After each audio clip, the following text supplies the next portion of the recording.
සාදු කියන කවුරුත් සමන්තා චක්කවාලේසු අත්‍රා ගච්ඡන්තු දේවතා සද්දම්මං මුනි රාජස්ස සුනන්තු සග්ග මොක්ඛදං ධම්මසවන කාලෝ අයං බදන්තා ධම්මසවන කාලෝ අයං බදන්තා ධම්මසවන කාලෝ අයං බදන්තා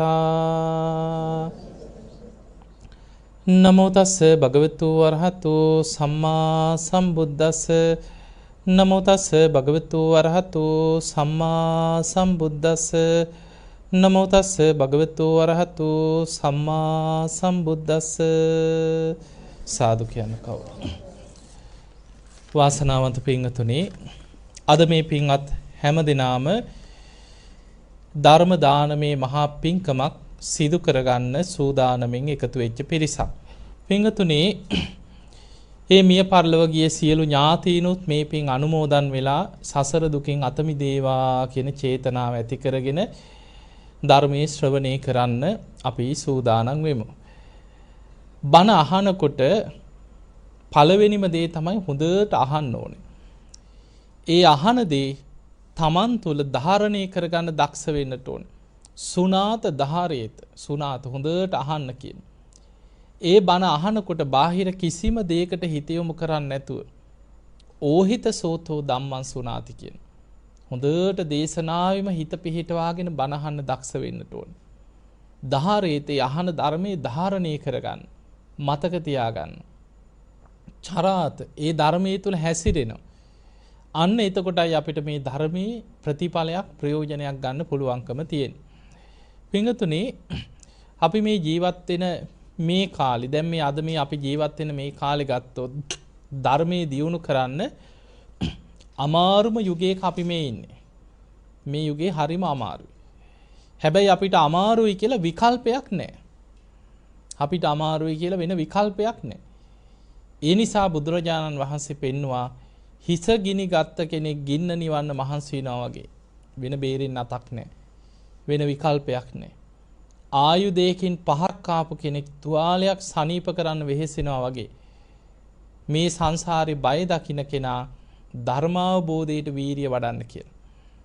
බුදුරජාණන් වහන්සේ පෙන්වන උන්වහන්සේ තරම් මේ ලෝකේ තියෙන මේ සසරේ භයානකම මේ ලෝකේ මිනිස්සු දන්නවා නම් හිස ගිනි ගත්ත කෙනෙක් ගින්න නිවන්න මහන්සි වෙනවා වගේ වීරිය වඩනවා. ආයුධයකින් පහරක් කාපු කෙනෙක් තුවාලයක් සනීප කරන්න වෙහෙසෙනවා වගේ ධර්මාවබෝධයට වීරිය වඩනවා. නමුත් අපිට වෙලා තියෙන අපිට ඒක දැනෙන්නේ තේරෙන්නේ. ඒ නිසා අපිට හිතෙනවා පස්සේ බැරියේ තව කල් තියෙනවනේ. ඕවට තව වැඩ තියෙනවනේ. එතකොට ඒ වගේ අපි මේක පස්සට දදා හිතාගෙන ඉන්නේ අපිට ඒකේ තේරුමක් නැති නිසා. කවුරු හරි ධර්මයේ හැසිරෙනවා නම් ඒත් අපි ඔයා දැම්මම ඌව මේ වයසට ගිහින් කරන ඒවා කියන්නේ නැද්ද එහෙම? මේ ධර්මයේ හැසිරෙන කාලයක්ද මේ කාලා බීලා ඉන්නේ නැතුව කියලා අපි එහෙමයි හිතන්නේ. හැබැයි මරණ මංචකේ කියන්නේ කවදා කොතන කොයි මොහොතේ හුස්ම ටිකයිද කියන්න බෑ. පින්වතුනි, මේ ඉන්න කාලේ ගත්තොත් බුදුරජාණන් වහන්සේ දැන් පිරිනිවන් පාලා අවුරුදු කීයක්ද? අවුරුදු 2560 ගාණක්ද. බුදුරජාණන් වහන්සේ පහළ වෙච්ච කාලේ ඒ කාලේ ගත්තොත් මීට වඩා ආයුෂ අඩුද වැඩිද? වැඩි. මීට වඩා සාමාන්‍ය ආයු අපේක්ෂාව අවුරුදු 50කින් 60කින් විතර වැඩි. අපේ බුදුහාඳුරු පහළ වෙනකොට සාමාන්‍ය මිනිස්සුන්ගේ ආයු අපේක්ෂාව අවුරුදු 120ක් කිය. ඒ උපරිම නෙමෙයි සාමාන්‍ය ආයු අපේක්ෂණය. මිනිස්සු සාමාන්‍යයෙන් ජීවත් වෙන ආයුෂ අවුරුදු 120 මට්ටමේ තිබ්බා. ඊට වඩා දැන් බක්කුල මහරහතන් වහන්සේ අවුරුදු 160ක්. උන්වහන්සේ විතරක් නෙමෙයි දැන් උන්වහන්සේ විතරක් නම් හිතෙන්න පුළුවන්.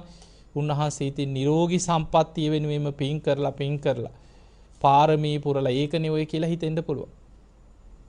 අනුරුද්ධ මහරහතන් වහන්සේ අවුරුදු 150ක් වැඩ හිටියා. දිවස්ලාභීන් අතර අගතැන්පත් අනුරුද්ධ මහරහතන් වහන්සේ අවුරුදු 150ක්. එතකොට අපිට පේනවා ඒ කාලේ සාමාන්‍ය ආයුෂ අවුරුදු 120 වුණාට අවුරුදු 150 160 වැඩ හිටිය රහතන් වහන්සේලා ගැන තියෙනවා. එහෙමනම් අපිට පේනවා අද මේ ජීවත් වෙන අපිට වඩා ආයුෂ ඒ කාලේ වැඩි. හැබැයි අවුරුදු 2500ක් විතර වෙනකොට මිනිස්සුන්ගේ ආයුෂ සාමාන්‍ය ආයුෂ දැන් අඩු වෙලා දැන් අපිට තියෙන අවුරුදු 70 75 වගේ සාමාන්‍ය ආයුෂක් තියෙනවා. දැන් ජීවත් වෙන මිනිස්සුන්ගේ සාමාන්‍ය ආයුෂ අවුරුදු 70 75 වගේ අතර. කලාතුරකින් අවුරුදු 90 95 100 ඉන්න අය නැද්ද? ඉන්නවා කලාතුරකින්. හැබැයි ඒ ඉන්නේ ලෙඩ ගානේ. අද හොඳට බලන්න අවුරුදු 50 60 පැන්න නම් ලෙඩ ගොඩක් නෙමෙයිද? බොහොම අමාරුවෙන් තමයි තව අවුරුදු 10ක් 5ක් ඇදගන්න ඉස්සරහට ලෙඩ ගන්න.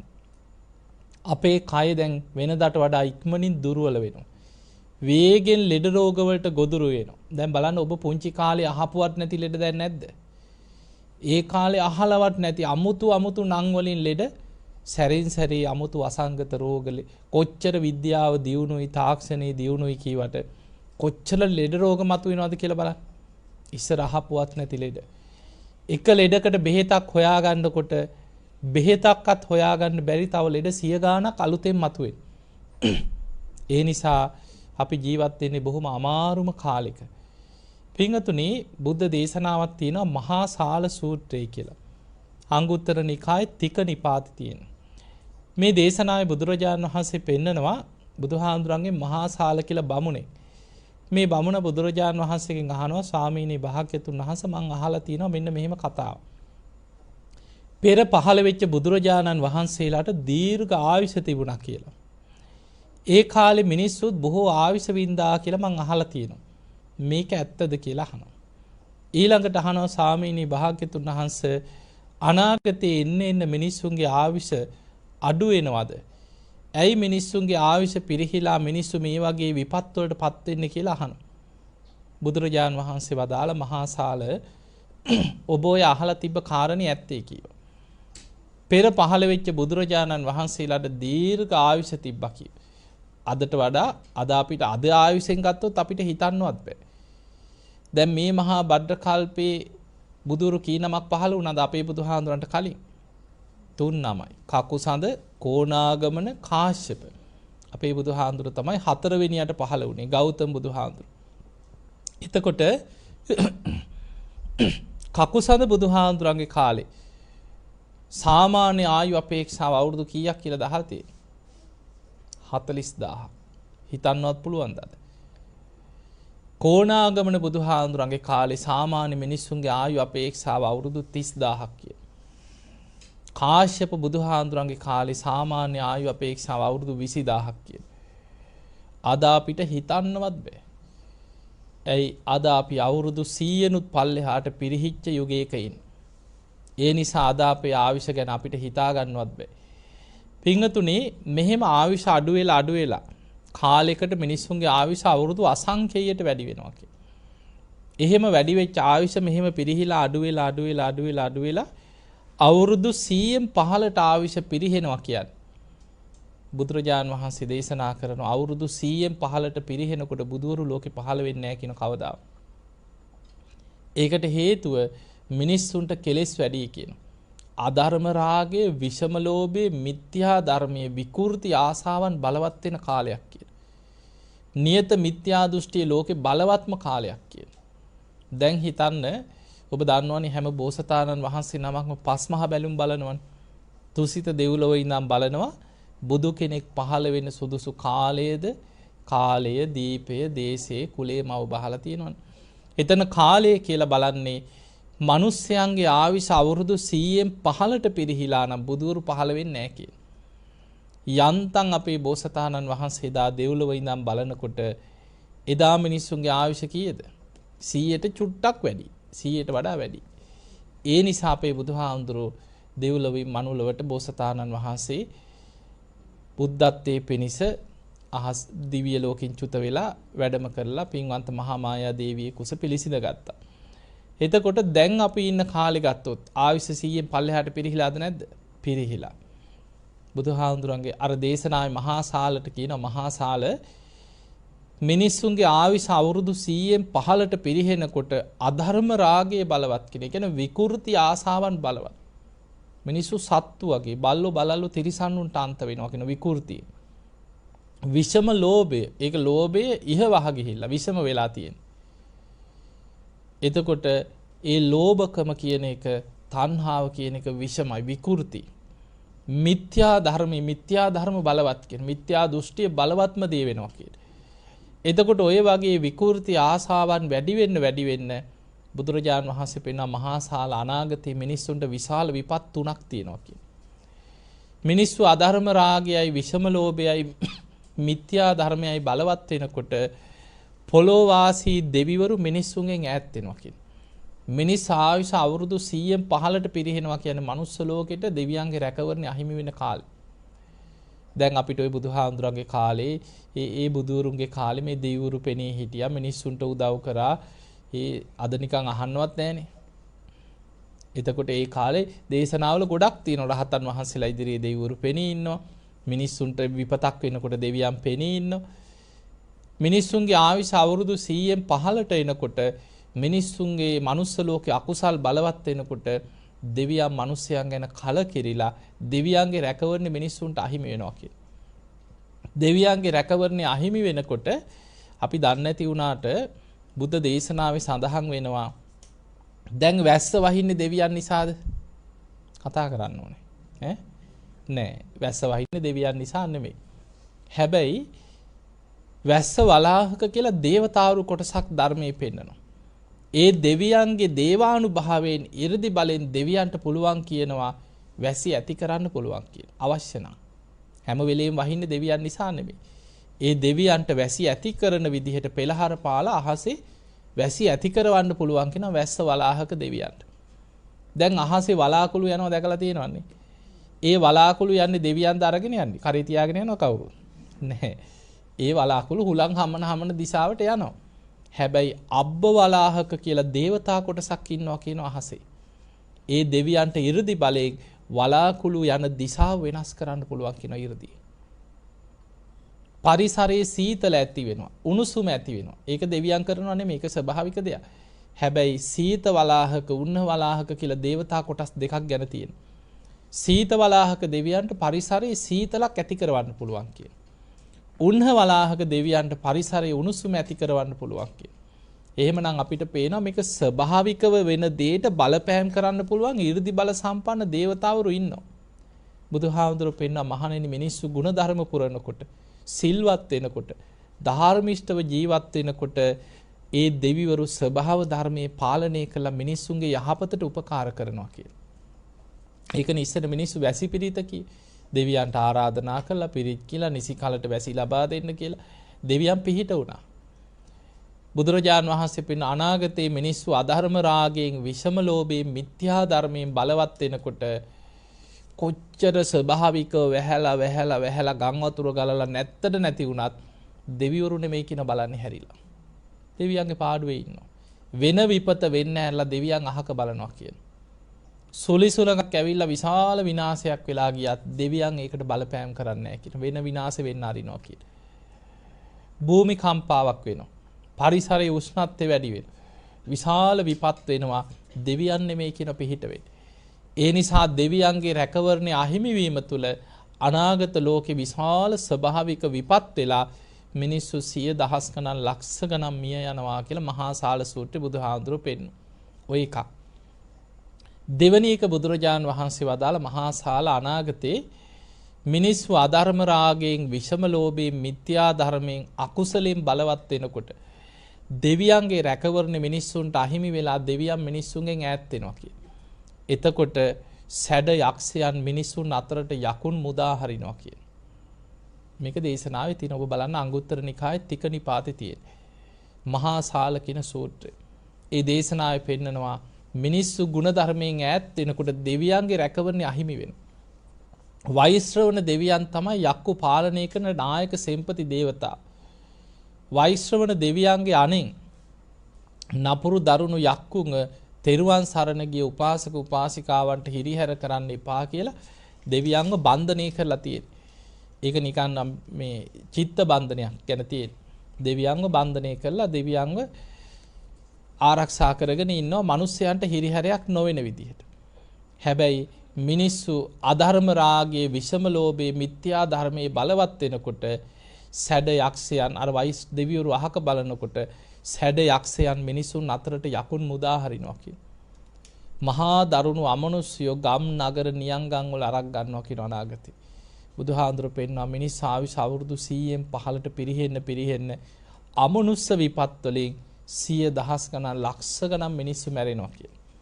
මේ ඊයේ පෙරේද දරුවෝ දෙන්නෙක් ආවා ඇවිල්ලා කියනවා අවුරුදු 78යි අම්මට. දැන් ඇඳේ ගැට ගහලා කිව්වා තියෙන්නේ. 4-5 සැරයක් අහුවෙච්ච ආයුධයක් අහු වුණොත් බෝතලයක් අහු වුණොත් අතපයට ඇනගෙන තුවාල කරගන්නවා. ඒ මොකටද? ගලන ලේ ටික කට තියාගෙන බොනවා කියෝ. බෝතලයක් තිබ්බල බෝතලේ ගහලා ඉවරලා ඇඳට බෝතලෙන් ඇනගත්තා කියෝ තමන්ගේ මතට. ඇනගෙන කට තියාගෙන ගලන ලේ ටික බොනවලු.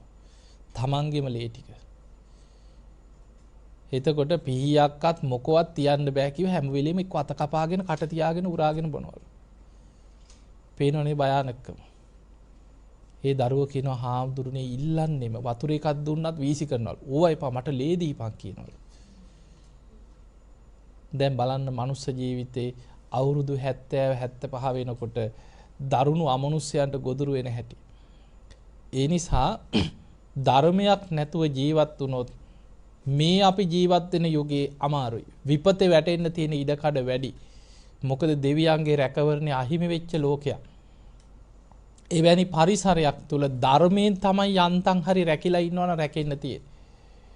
ඒ නිසා බුදුරජාණන් වහන්සේ පෙන්වුවා මහා සාල අනාගතේ අමනුෂ්‍ය විපත් වැඩි වෙනවා. තුන්වෙනි කාරණේ මහා සාලට පෙන්වනවා මහා සාල අනාගතේ මිනිස්සු අධර්ම රාගයෙන් විෂම ලෝභයෙන් මිත්‍යා ධර්මයෙන් බලවත් වෙලා එකිනෙකා අවියාවිද තනාගෙන ගම් නගර නියංගන් ජනපද එක එකට බෙදෙනවා කියලා. කණ්ඩායම් බෙදිලා යනවා. ඒ බෙදෙන්නේ ආයුධ අරගෙන. ඒ බෙදිලා ගම් වල මිනිස්සු දෙකට බෙදිලා මරා ගන්නවා කියලා. නගර වල මිනිස්සු බෙදිලා මරා ගන්නවා කියලා. රටවල් මරා ගන්න. මේ විදිහට මිනිස්සු ලෝකේ පුරාම මිනිස්සු කෙලෙස් තුලින් අවියාවිද අරගෙන තමන්ගේ මතවාද තුල එකිනෙකා මරාගෙන අනාගතයේ ලෝකේ විශාල වශයෙන් මිනිස්සු ආයුධ වලින් මිනි මරාගෙන විනාශ වෙනවා කියන. එතකොට මේ විපත් තුන බහුලවම වැඩෙන්නේ මිනිස් ආවිස අවුරුදු 100න් 15ට පිරිහෙනකොට කියන.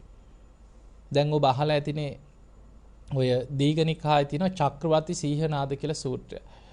ඔබ ගොඩක් ওই දේශනාවලට අහලා ඇති මිනිස්සුන්ගේ ආවිෂ දැන් මේ තියෙන ආවිෂ අනාගතේ එන්න අඩු වෙලා අවුරුදු කීයට අඩු වෙනවද? අවුරුදු 10ට අඩු වෙනවා කියන. දැන් අපිට එකපාරට අද නිකන් 10ට අඩු වෙනවා කිව්වොත් ඕක බොරු වගේ හිතෙනවනේ. එහෙමත් වෙයිද? අවුරුදු 10ට අන්න එහෙම හිතෙනවා. හැබැයි එදා බුදුහාඳුරන් දැන් නොදන්න දහස් ගණන් පැත්තක තියමු. අවුරුදු 120ට වගේ තිබ්බ කාලෙ මිනිස්සුන්ට කියවනම් 60ට 70ට බහිනවා කියලා. ඒත් ඒ අයට හිතෙන්න පුළුවන් ඕක බොරු කියලා. මොකද අපිට ඒක අත්දැකීමක් නැහැ. මේ මිනිස් ආවිෂ පිරිහෙන්නේ අවුරුදු 100කට අවුරුදු 2කින් වගේ තමයි අඩු වෙවි යන්නේ. ඒකයි දැනෙන්නේ නැත්තේ අපිට. පරම්පරා දෙකක් විතර යනකොට අවුරුදු 2කින් විතර ආවිෂ අඩු වෙලා. ඒකයි හොයන්න බැරි. දැන් බලන්න බුදුරජාණන් වහන්සේ පිරිනිවන් පහළ වෙනකොට සාමාන්‍ය මිනිස්සුන්ගේ ආයුෂ අවුරුදු 120යි. අද හිතමු 70යි කියලා. එතකොට 70 ඉඳ මේ 120 ඉඳන් 70ට පිරිහුණා කියන අවුරුදු කීයක අඩුවීමක්ද? අවුරුදු 50. එතකොට අවුරුදු 50කින් ආයුෂ අඩු වෙන්න ගත වුණේ අවුරුදු කීයද? 2500 ගාන. අවුරුදු 2500ක කියන්නේ අවුරුදු 100කට අවුරුදු 2කින් වගේ තමයි මේ ආයුෂ අඩු වේගෙන ඉස්සරහට යන්නේ. මේ වේගෙම ඔබ හිතන්න තව අවුරුදු 2500ක් අනාගතයට ඔබ අහලා ඇතිනේ මේ බුද්ධ ශාසනය අවුරුදු 5000ක් කල් පවතිනවා කියලා. ඒ කියන්නේ මේ ධර්මයේ බලවත්ව තියෙනවා කියන එක නෙමෙයි. බුද්ධ අධිෂ්ඨාන ටික. සිරිපා සටහන් ධාතුන් වහන්සේලා බුද්ධ අධිෂ්ඨානයෙන් අවුරුදු 5000ක් ලෝකේ පවතිනවා කියලා. දැන් ඔබ හිතන්න මේ වේගෙම තව අවුරුදු 2500ක් අනාගතයට හිතුවොත් ඔය කියන අවුරුදු 5000 වෙන දවසේ එනකොට ජීවත් වෙන මිනිස්සුන්ගේ ආයුෂ කීයද? අවුරුදු 20ට පිරිහිලා. බුද්ධ දේශනාවේ තියෙනවා බුදුරජාන් වහන්සේ පිරිනිවන් පාල අවුරුදු 5000ක් වෙන වෙසක් පුන් පොහෝ දවසේ සියලු ධාතුන් වහන්සේලා එකට එකතු වෙලා බුදුරුවක් මැවිලා අහසේ පෙළහර පාලා ධාතු පරිනිර්වාණි සිද්ධ වෙනවා. ධාතුන් වහන්සේලා පිරිනිවන් පානවා. ඊළඟට සිරිපා සටහන් ලෝකෙන් මැකෙනවා කියනවා. සියලු සිරිපා සටහන් ලෝකෙන් මැකිලා යනවා. දැන් බුද්ධ අධිෂ්ඨානින් පිහිටවපු සිරිපා සටහන් තියෙනවනේ. ලංකාවේ සිරිපා සටහන් දෙකක් ගැන තියෙනවා. හැබැයි අපිට වන්දනා කරන්න හරි අන්තං හරි ය아가න්න පුළුවන් සමන්ත කූට පාර්වතී සුමන සමන් දෙවියන්ගේ ආරාධනයෙන් පිහිටවපු සිරිපා සටහන විතරයි. ඒ සිරිපා සටහන පිහිටවන්න පෙර බුදුහාමුදුරුවෝ කැලණියට වැඩම කරපු ගමන්ම ඉස්සල්ලාම සිරිපා සටහනක් පිහිටෙවුවා කැලණි ගඟෙන් පැන් පහසු වෙලා. ඒ කොහෙද? කැලණි ගඟේ රළේ මුවාවන තැන ගම් පතුලේ පිහිටෙව්වා කියලා තියෙනවා. නාගලෝකේ නාගයන්ගේ ආරාධනයේ මත නාගයෝ ආරාධනා කරන අනේ ස්වාමීනි අපිට වන්දනා කරන්න උතුම් සිරිපා සටහනක් පිහිටවන්න.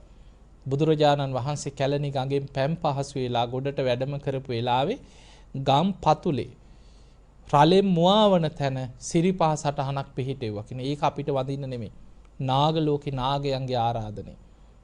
ඊට පස්සේ තමයි කැලණියට වැඩම කරලා ඊතන දහම් දෙසපු වෙලාවේ තමයි සුමන සමන් දෙවියන් ආරාධනා කරන්නේ ස්වාමීනි මම විමාන කරගෙන ඉන්න සමන්ත කෝට පර්වතයේ මුදුනේත් සිරිපා සටහනක් පිහිටවන සේක්වා කියන.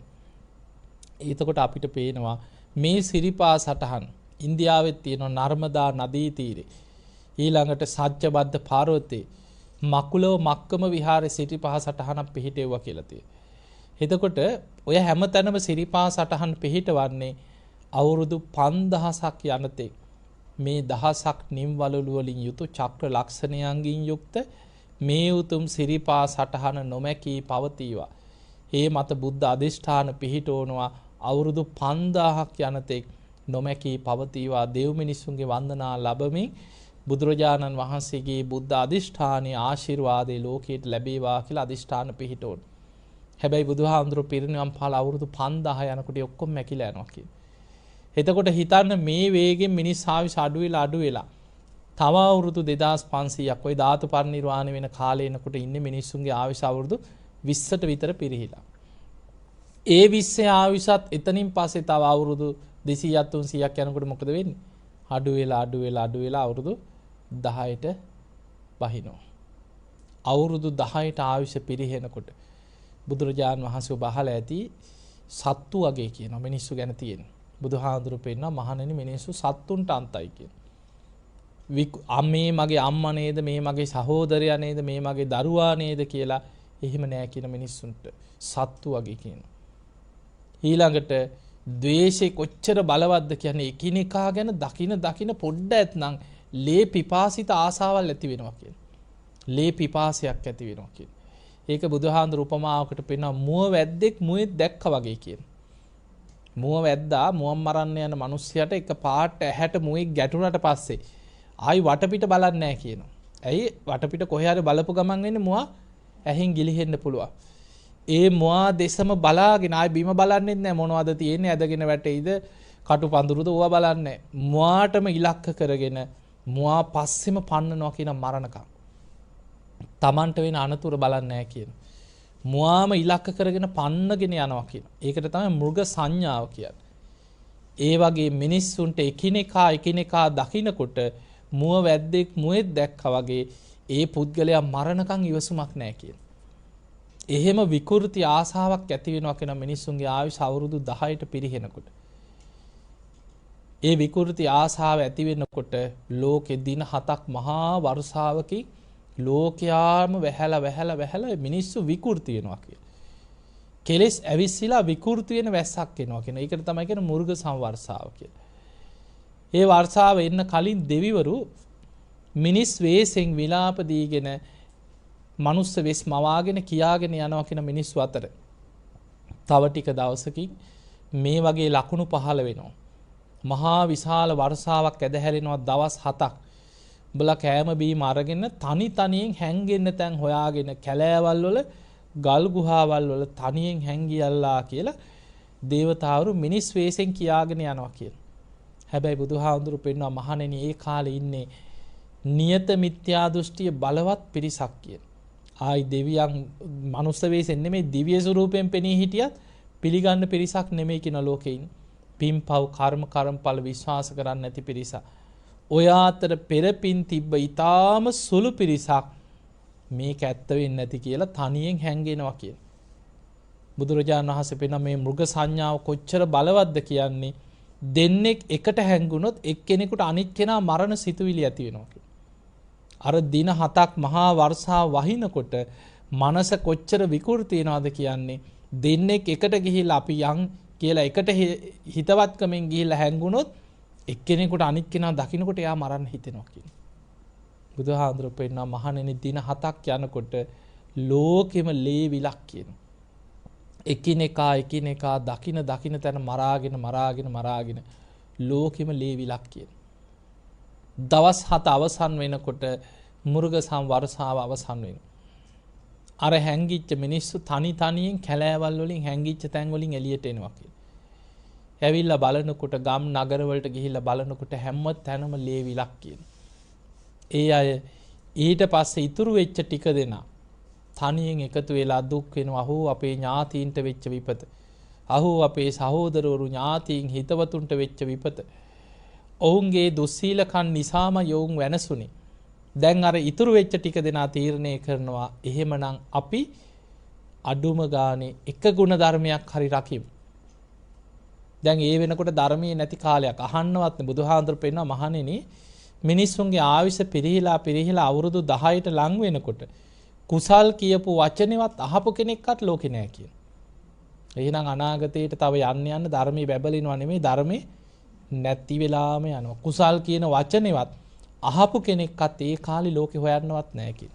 එතකොට අර ඉතුරු වෙච්ච ටික දෙනා Taman නීතියක් සම්මත කරගන්නවා. ඒ අය හිතනවා අපි එක ගුණ ධර්මයක් රකිමු. අපි ඉස්සෙල්ලා මෙන්න මේ වැරද්ද හදාගමු කියලා එක ගුණ ධර්ම පුරනවා කිය. බුදුරජාණන් වහන්සේ පෙන්වා මහණෙනි ඒ අය ප්‍රාණඝාතයෙන් වළකිනකොට පරම්පරා 2-3ක් යනකොට අර අවුරුදු 10ට පිරිහිච්ච ආයුෂ ටික 20ට වැඩෙනවා කියනවා. ඊට පස්සේ 20 ඉඳන් ටික අවුරුදු 40ට ආයි පරම්පරා කීපයක් යනකොට ආයුෂ වැඩෙනවා. ඒ අය ගුණ ධර්ම පුරන්න ටික ආයුෂ වැඩි වෙවි යන කාලයක් ආයි එනවා කියන. එතකොට අපි දැන් ඉන්නේ ආයුෂ වැඩි වෙන කාලෙක නෙමෙයි. අපි දැන් ඉන්නේ මේ ලෝකෙම ආයුෂ එන්න පිරිහිලා මෘග සංඥා පහළ වෙලා සත්ත අන්තක්කල්ප විනාශයකට ලං වෙන තැනක. මේ අන්තක්කල්ප විනාශ වෙන හැටි තියෙන්නේ සත්ත අන්තක්කල්ප විනාශය කියලා. සත්ත කියන්නේ ආයුධ වලට. එකිනෙකා මෘග සංඥා පහළ වෙලා අවි ආයුධ වලින් මරාගෙන විනාශ වෙන ඔතනට තමයි මේ යන්නේ ඉස්සරහට. ඒ නිසා අපිට දැන් ලෝකෙ වෙනස් කරන්න පුළුවන්ද? ඔය බුදුරජාණන් වහන්සේ බුදු ඇසින් දැකලා අනාගතය ගැන දේශනා කරපු දේශනාව. දීඝනිකායේ තියෙන චක්‍රවර්ති සීහනාද සූත්‍රය. අපිට ඕක වෙනස් කරන්න පුළුවන්ද? අපිට ලෝකේ හදන්න බෑ. ලෝකේ යන රටාව අපිට වෙනස් කරන්න බෑ. ඒක විශ්වයේ යන රටාව. අපිට අමාරුම කාලෙක හරි මිනිස්සුන්ගේ ආයුෂ අවුරුදු 100න් පල්ලෙහාට පිරිහිලා විකෘති සත්තු වගේ ඉන්න මිනිස්සු අතර හරි අපිට පෙර පිනක් තිබ්බා බණපදයක් අහගන්න. අපිට පෙර පිනක් තිබ්බා පතිරූප දේශයක උපදින්න. දැන් හිතන්න අද ලෝකේ කෝටි 700කට එහා මිනිස්සු ඉන්නේ. බණපදයක් අහන්න පිනක් තියෙන කීයෙන් කී දෙනාට? ඔබට ප්‍රශ්න ඇති මේ බණ අහන හැමෝටම ප්‍රශ්න නැද්ද? ජීවිතේ අපි කාටත් ඕන තරම් ප්‍රශ්න තියෙනවා. හැබැයි ලෝකේ වටිනාම දේ අපිට ලැබිලා තියෙනවා. කල්යාණ මිත්‍ර සේවනේ, සද්ධර්ම ශ්‍රවණේ, සත්පුරුෂ ආශ්‍රේ, ගුණධර්ම පුරන්න පුළුවන්, පින් කරන්න පුළුවන් ගමක රටක පළාතක අපි ජීවත් වෙන්නේ. එතකොට අපිට ලෝකේ වටිනාම දේ ලැබුණා. මොනව නැති වුණා.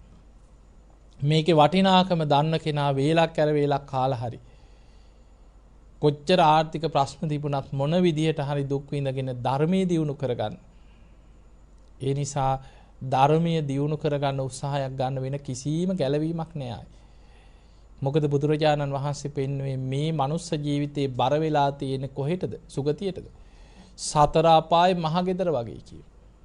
අපි මෙහෙම හිටි දැන් මේ බණ ඇහුවට හොඳට වාඩි වෙලා බණ අහගෙන හිටියට මේ දැන් මැරුණා කියලා හිතමු අපි අපි මැරෙන්න පුළුවන්. දැන් අපි මැරුණොත් නිරේට ඇදිලා යන ආශ්‍රව ඔබ තුල තියෙනවද නැද්ද? තියෙනවා මතක තියාගන්න. දැන් මේ හොඳට බණ ඇහුවට නිරේගාමී ආශ්‍රව හිතත් ඇතුලේ තියෙනවා. ඒවා යටපත් වෙලා තියෙන. අලු යට ගිනි පොකුරු වගේ යටපත් වෙලා තියෙන. ඔබ තිරිසන් ලෝකෙට ඇදිලා යන ආශ්‍රව හිත අභ්‍යන්තරේ තියෙනවා. പ്രേත ලෝකෙට ඔබ ඇදිලා යන ආශ්‍රව හිත අභ්‍යන්තරේ තියෙනවා. අසුර අපායවල වලට නාග ලෝකෙට ওই දුගතියට වැටෙන්න පුළුවන් ආශ්‍රව ඔක්කොම හිත ඇතුලේ තියෙනවා. සෝවාන් වෙන දවසට තමයි අපායගාමී අකුසල් ප්‍රහාණය වෙන්නේ. එතකන් අනතුරු තියෙනවා. ඒ නිසා එතකන් පින් කරන්න ඕනේ. අපි කොච්චර පින් කරත් මතක තියාගන්න අනතුරු සම්පූර්ණයෙන් නැති වෙලා නෙමෙයි. පින් කරන්න අනතුරු පැත්ත යටපත් වෙනවා. සුගතියට යන්න තියෙන අවස්ථාව මතුවලා බලවත් වෙනවා. හැබැයි නැති වුණා නෙමෙයි. ඒ නිසා පුළුවන් තරම් පින් දහනුත් කරන්න, කුසල් දහනුත් වඩන්න, ධර්මාවබෝධය ලබනවා කියලා වීරිය වඩා ගන්න. ඒ උත්සාහය ගත්තේ නැත්නම් අපි සාමාන්‍යයෙන් ඉතින් ඔය ඉඳලා හිටලා ටීවී එක බණක් අහලා පෝයක් කෙනකොට පන්සලකට ගිහිල්ලා මල් ටිකක් පූජා කරලා බුදුන් ඇඳලා ඔය කොයි හරි පින්කමක් කරන වෙලාවට පින්කමකට ගිහිල්ලා ඔය මට්ටමින් අපි ඔය ගෙවල් උදේ ඉඳන් නිකන් ගෙදර හිටන් උදේ ඉඳන් රෑ වෙනකන් තියෙන ප්‍රශ්නත් එක ධර්මයේම හිත පිහිටලා තියෙනවද? නෑනේ. අවංකව ගත්තොත් කොච්චර ප්‍රශ්නද? ඒ ප්‍රශ්නත් එක්ක හැම වෙලාවෙම තරහෙන්, ද්වේෂයෙන්, ගැටුම් වලින් එපා වීම, කලකිරී ජීවිතේ එපා වෙනවා. ඒවත් එක්ක අපි ඉන්නේ. එවැනි වෙලාවක හදිස්සියේවත් මැරුණොත් ඒ නිසා හැම වෙලෙම හිතන්න මේ ඉන්න ක්‍රමයට ඉඳලා හදිස්සියේවත් මම මැරුණොත් මං කොහේ යයිද? කවුද මාව බේරගන්නේ? කාටවත් බේරගන්න බෑ. නතම් මාතා පිතා කෛරා අම්මා තාත්තට ඔබ බේරන්න බෑ. අඤ්ඤේ වාපිත ඥාතකා ඔබේ නෑදෑයන්ට ඥාතීන්ට ඔබ බේරන්නත් බෑ. සම්මා පනීහිතං චිත්තං තමන් උත්සාහයෙන් වීරියෙන් ධර්මයේ දියුණු කරගත්තොත් සේයසෝනම් තතෝ කරෝ ධර්මයෙන් ශ්‍රේෂ්ඨත්වයට පත් වෙන එච්චරයි. ඔබ ධර්මයේ හිත පිහිටෙව්වොත් ඔබ ධර්මයෙන් බේරිලා යනවා එච්චරයි. බාහිර කෙනෙකුට ඔබ බේරන්න බෑ. ඔබ ආරක්ෂා කරගන්න බෑ. ඒ නිසා ඔබම උත්සාහයෙන් වීරියෙන් ධර්මය අල්ලගත්තොත් ඔබ බේරෙනවා එච්චරයි. ඒ නිසා පින්වතුනි ධර්මයේ දියුණු කරන්න ලොකු උත්සාහයක් ගන්න. ගුණධර්ම පුරා ගන්න ලොකු උත්සාහයක් ගන්න. මේ පෙරද පත්තරයක තිබ්බ එක. තමන්ගේ දුව හැම වෙලෙම දැන් දරුවෝ ඉන්නවා දැන් ওই ෆෝන් එකේමනේ හුනියම වගේ එක. නැද්ද නිකන් ගෙවල් වල එහෙම ළමයි. ආයි වෙන ලෝකයක් නෑ ෆෝන් එකම තමයි. එතකොට ඒ දරුවා ඉතින් ෆෝන් එකේම තමයි. මේ අම්මා ඉතින් යනකොට බැනගෙන යනවා මොකද්ද කෝ ඔය ෆෝන් එකම අල්ලගෙන කියලා බැනගෙන යනවා. ඉතින් සැරින් සැරේ මං දැන් ඕක උස්සලා පොලේ ගහනවා කියලා බැනගෙන ගියා පාරක් දෙපාරක්. ඊට පස්සේ ඉතින් බැරිම තැන දවසක් මේ අම්මා අර ෆෝන් එකට ඇන ඉන්නකොට ඇදලා ගත්ත ෆෝන් එක මෙහෙට දෙනවා කියලා. අරගෙන ෆෝන් එක හැංගුවා. දැන් මේ දුවට අවුරුදු 20 ගානක්. බලන්න මේ හිටවල එන කේන්ති. දැන් ඉල්ලුවා දවසක් දෙකක් ඉල්ලුවා ෆෝන් එක අමේ ෆෝන් එක ඕනේ. දුන්නෙම නෑ. දෙන්නේ නෑ කියෝ. ඔබ පාඩම් කරපන් කිය විභාගෙට. ඊට පස්සේ දැන් දවස් 2යි 3යි තුන්වෙනි දවසේ. ඊට පස්සේ අම්මා හැමදාම ඉතින් අර හදාගෙන තේ එකක් කිරි එකක් හදාගෙන බොනවා. ඊට පස්සේ අම්මා කිරි එක හදන්න යනකොට අද මං අම්මට හදලා දෙන්නම් කිව්වා. ඊට පස්සේ අනේ අම්මා හිතුවා දැන් මේ මාත් එක්ක තරහ වෙලා ඉන්නේ. ෆෝන් එක ගත්ත නිසා ඔය යාළු වෙන්න. දුවේ හදාගෙන වරෙන් කිව්වා. ඊට පස්සේ හදලා ගෙනත් දුන්නා. ගෙනත් දුන්නාට පස්සේ එක උගුරක් බොනකොට නිකන් අමුත්තක් ආවා දුවනි හැදුවේ බිව්වා. ආයි නැකිට්ටේ නෑ ඇදගෙන වැටිච්ච පාර. අර වහදාලා දීලා ෆෝන් එක ගත්තට. එතකොට හිතන්න ෆෝන් එක උදුර ගත්තා කියලා තමන්ගේ අම්මට වහ දීලා මැරුවා. පේනවනේ භයානකකම. කල්පයක් අපායට වැටෙන ආනන්තරිය අකුසලයක්. එතකොට එච්චර භයානක අකුස ආයි බේරෙන්න පුළුවන් කර්මයක්ද? ඒ කාන්තෙන් විපාක දෙන ගරුක කර්මයක්. ආනන්තරී අකුසලයක්. එතකොට ඒ වගේ ආනන්තරී අකුසලයක් කරගන්න තරම් හිතක් නැඹුරුනේ අර පොඩ්න එක බලන්න පොඩි දෙයක් ඇති මිනිස්සෙකුට. එහෙම විකෘති ආසාවක් නැති වෙන්නේ. විකෘති රාගය, විකෘති ද්වේෂය. ආයි ගැටෙන්න ගත්තත් එහෙමයි. සමහර විකෘති මිනිස්සු හිතන්න බෑ. ඉතින් ඒ නිසා සමහර අපරාධ, සමහර මිනිමැරුම් පෞගී දවසක මම බන්ධනාගාරේ බණක් කරනකොට එක පුද්ගලයෙක් ගැන මට ඒ නිලධාරීන් කිව්වා, හාමුදුරනේ මෙන්න මේ පුද්ගලයා බණහන වනේ වැදගෙන හොඳට බණහන උපාසකයා වගේ. කෙනෙකුට පිහියෙන් ඇනලා මූණටම 50 සැරයක් විතර ඇනලා ඇස් ගලවලා මොලේ අතට අරගෙන මෙහෙම මිරිකලා කියනවා. කොච්චර වෛරයක්ද කියලා හිතන්න. කෙනෙක්ව මරනවා කියන එක සාමාන්‍ය මිනිමැරුම් කොහේ හරි කලාතුරකින් බුදුහාමුදුරේ කාලේ තියෙන පව්කාරයෝ ඉඳලා තියෙනවනේ කවදත් නේ. අච්චර පුද්ගලයා දිහා බලපුවම හිතන්නවත් බෑ. ඒ නිසා මතක තියාගන්න සමහර පුද්ගල චරිත මූණ බැලුවට උපාසකයා වගේ හිටියට ස්වරූපෙන් මේ හිත ඇතුලේ තියෙන රාග, ද්වේෂ, මෝහ ආදී විකෘති ස්වභාවයන් වල භයානකම. ඒ නිසා දැන් කෙලෙස් බහුල කාලයක්. අකුසල් ගොඩාක් බලවත් කාලයක්. විකෘති මිනිස්සු එක්ක අපිට ජීවත් වෙලා වෙන්න වෙලා. දැන් අපි ජීවත් වෙන්නේ මේ මාර්ගඵලලාභීන් ඉන්න සමාජයකද? රාතන් වහන්සේලා ඉන්න ලෝකෙක නෙමෙයි. අපි ජීවත් වෙන්නේ රාග, ද්වේෂ, මෝහ ඇවිස්සිච්ච විකෘති සත්තු වගේ ලෝකෙක අපි ඉන්නේ. එවැනි ලෝකෙක, එවැනි සමාජයක, එවැනි පරිසරයක හතුරු හැදෙනවා කියන්නේ ආයි අමුතු දෙයක් hina වුණත් ඇතිනේ. ඇඟට එන මිනිස්සු නැද්ද hina වුණත්? එහෙම පරිසරයක් තියෙන්නේ. ඒ නිසා බොහෝම පරිස්සමෙන් ඇඟ බේරගෙන ජීවත් වෙන්න. මොකද මෙච්චර වටින මනුස්ස ජීවිතයක් ලැබිලා නිකන් ඒ ජීවිතේ විනාශ කරගන්න නැතුව බුදුහාමුදුර පෙන්නනවා සබ්බාසෝ සූත්‍රයේ පෙන්න මගහැරීමෙන් ප්‍රහාණය කළ යුතු ආශ්‍රව කියලා. අනතුරු සහිත තැන් මගහැරලා යන්න කියන. අනතුරු සහිත පුද්ගලයෝ ඉන්නවා නම් සැනින් මගහැරලා ජීවත් වෙන්න කියන. අසත්පුරුෂයෝ, ගැටෙන්න එන මිනිස්සු, හැම වෙලේම ද්වේෂයෙන්, වෛරයෙන්, තරහින් කටයුතු කරන අය පුළුවන් තරම් ඒ අය මගහැරලා ජීවත් වෙන්න. මොකද ඒ අයට ජීවිතේ වටිනාකම නැතත් අපිට බුද්ධ ශාසනයක් ලැබුණා. මේ බුද්ධ ශාසනයෙන් ප්‍රයෝජනයක් ගන්න වීරිය වඩන්න, ගුණධර්ම පුරා ගන්න. අඩුම ගන්න මෙන්න මේ ටික මතක තියාගන්න. හොඳට සද්ධාව දියුණු කරන්න. අපිට ලෝකේ හදන්න බෑනේ. ඉස්සලා අපි හැදෙන හැටි බලමු. අපිට තියෙන්නේ බේරෙනවා නම් පළවෙනි මේක සද්ධාව. හොඳට බුදු ගුණ හිතන්න, දහම් ගුණ හිතන්න, සංඝ ගුණ හිතන්න. හැම වෙලාවෙම සද්ධාවෙන් හිත රැක ගන්න.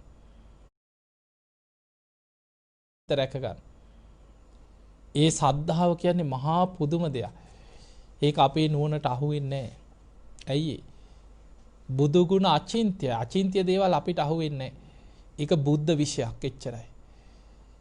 බුදුහාමුදුර අපිට තේරුම් ගන්න කැටි කරලා පෙන්නනවා. ওই නවාරාදී බුදු ගුණ වලට කැටි කරලා තියෙන අනන්ත බුදු ගුණ වල තියෙන ආශ්චර්යමත් දේවල්. එක දේශනාවක තියෙනවා බුදු කෙනෙක් තව බුදු කෙනෙක්ගේ බුදු ගුණ කල්ප ගානක් දේශනා කරත් ඒ බුදු ගුණ අවසන් වෙන්නේ නැහැ කිය. ඒ නිසා බුදු ගුණ අචින්ත්‍යයි. ඒ අචින්ත්‍ය බුදු ගුණ ගැන හිත පහදිනවා කියන්නේ අචින්ත්‍යේසු පසන්නානං විපාකෝ හෝති අචින්ත්‍යෝ. ඒකෙන් ලැබෙන විපාකයක් අපිට අචින්ත්‍යමයි කියන. ඒ නිසා දැන් ධර්මාවබෝධයට යන්න ගියත් පළවෙනිම බැස ගන්න තැන සෝවාන් මාර්ගයේ සද්ධානුසාරී. එතනින් තමයි ඇතුල් වෙන්න තියෙන්නේ. සද්ධාවෙන්මයි ධර්මාවබෝධයට ඇතුල් වෙන්නේ. පංච ඉන්ද්‍රිය ධර්ම ගත්තොත් පළවෙනියට තියෙන්නේ සද්ධා ඉන්ද්‍රිය. පංච බල ධර්ම ගත්තොත් පළවෙනියටම තියෙන්නේ සද්ධා බලං කියන. ඒ නිසා ඒක බල ධර්මයක්, ඉන්ද්‍රිය ධර්මයක් හැටියට වඩා ගන්න ඕන දෙයක්. ඒ නිසා හැම වෙලෙම බුදු ගුණ හිතන්න, දහම් ගුණ හිතන්න, සංඝ ගුණ හිතන්න. අපිට කරදරයක් වුණත්, විපතක් වුණත් ඉස්සර මිනිස්සු විපතකදී මොකද කරේ? දැන් දජග්ග සූත්‍රයේ මොකද තියෙන්නේ? බයක් වුණත්, බයංවා චම්බිතත්තංවා ලෝමහංසෝවා. බය වෙනවා, තැති ගන්නවා, ලොමු දැහ ගන්නවා, මරණ බයක් ඇති වෙනවා. එකපාරට වෙවුලලා යනවා. බුදුහාඳුර පෙන්න වෙන කිසිම පිළිසරණක් නැහැ. බුදු ගුණ හිතන්න, දහම් ගුණ හිතන්න, සංඝ ගුණ හිතන්න.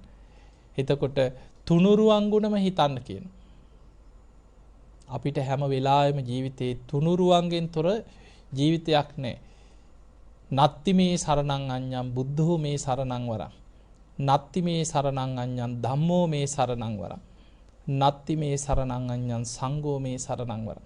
ඒ විදිහට තුනුරුවන් ගුණම සිහි කරන්න අන්න ඔබට ආරක්ෂාවක් තියෙනවා. දෙවෙනි එක සිල්වත්කම. හිතට එකඟව අවංක සීලයක් රකින්න. ඊළඟට බණ අහන්න. කොච්චර බණ අහන්න තියෙනවදනේ? දවසකට එක බණක් දෙකක් හරි අහන්න. ආසාවෙන් අහන්න, බණ පොත්පත් කියවන්න. කාලයක් යනකොට තේරෙයි ධර්මයේ පිහිටන හැටි. ඊළඟට ත්‍යාග සම්පatti ඔබේ ශක්ති පමණින් පින් කරන්න. ටික ටික හරි පින් කරන්න. ඔබට පුළුවන් හැටියට පින් කරන්න. ඒ කරන පින සිහි කරලා බලවත් කරගන්න. ඊළඟට ප්‍රඥාව. ධර්මයේ නුවණින් විමසලා ඇති කරගන්න වැටහීම. ඒ නිසා මේ ලැබිච්ච මනුස්ස ජීවිතයේ තුල සද්ධා, සීල, සුත, ත්‍යාග, ප්‍රඥා ආදී ගුණ ධර්ම දියුණු කරගෙන ඔබ හැම දිනාටම උතුම් වූ ධර්මයේම අවබෝධ කරගන්න වාසනාව ලැබේවා ලැබේවා ලැබේවා කියලා අපි ඔබට ආශිර්වාද කරමු. පින්තුනේ ධර්ම ශ්‍රවණයෙන් රැස් කරගත්ත සියලු පින් සියලු දෙවියෝ සාදුකාර දෙදී මේ පින් අනුමෝදන් වෙත්වා. දෙවියන්ගේ දිව්‍ය අසීසුරු වර්ධනය කරගෙන සියලු දෙවියෝ සසර දුකින් අත මිදේවා උතුම් නිවනටම පත් වේවා කියලා සාදු කියලා පින්.